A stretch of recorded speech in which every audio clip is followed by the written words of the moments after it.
When you see so many students with great GPAs, they work hard, they come to school, they give you your best.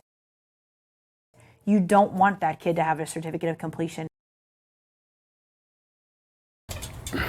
In his 4 years at Armwood High in Hillsborough County. What'd you say you want, Rashad? 45 and 25. Rashad Godfrey has worked just as hard on his mind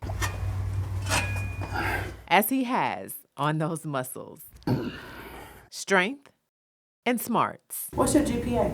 3.0. A B-average student and all about that defense on the field. But when it came to test scores, offense was key. I gotta push and just work hard to get past this test. One test stood between Godfrey and graduation. Oh, and his full football ride to the University of Iowa. There's not words to describe how frustrating it is, how helpless you feel. A young man, like I said, who just does everything right for you every single day in the week as a poster child of what you want to do, that there's some test that is holding him up. Here in Florida, students must pass state reading and math assessments to graduate.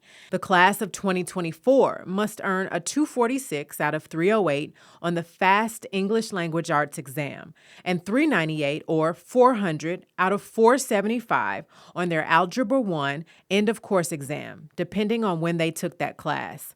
Current students can also graduate by earning concordant scores on the SAT, ACT, or the New Classic Learning Test, or CLT. Those who don't can walk at graduation, but they get a certificate of completion instead of a diploma, even if they've met all course requirements and have passing grades. We've been working hard all our life, and this one test just gonna get us a certificate of completion. I don't like it. For Godfrey, his stumbling block was the reading benchmark. It wasn't that he wasn't a strong reader. It wasn't that he didn't know how to do the work.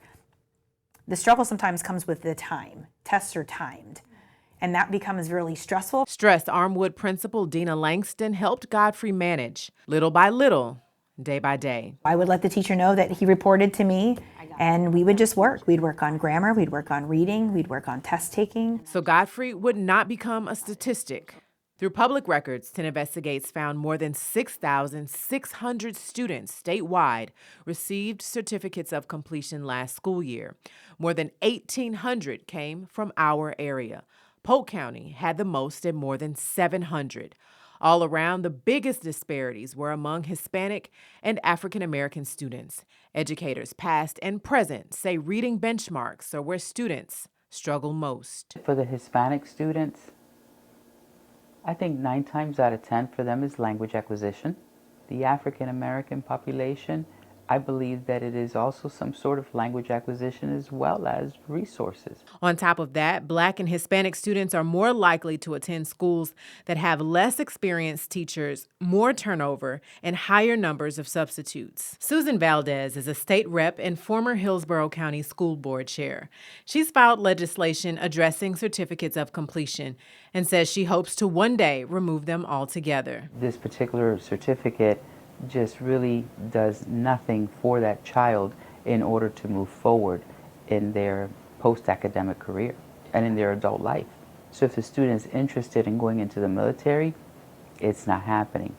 If the student is interested in going to college, it's not happening. Something Alex Zuniga knows all too well.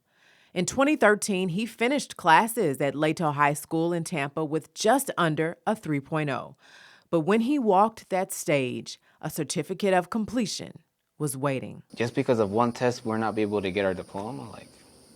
Like that's so much pressure on a teenager. His test scores, just shy of passing. I missed it by just a couple points. At most, it was 2 or 3. It started a cycle of depression and low-wage jobs, and it took him 3 extra years to pass this one exam.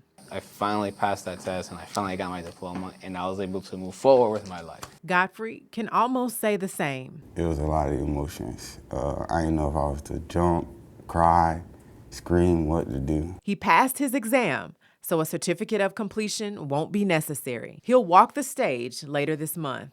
Just really excited. But for hundreds of others who'll get certificates of completion instead. The weight of one test still holds many of them down. No student should ever go through this.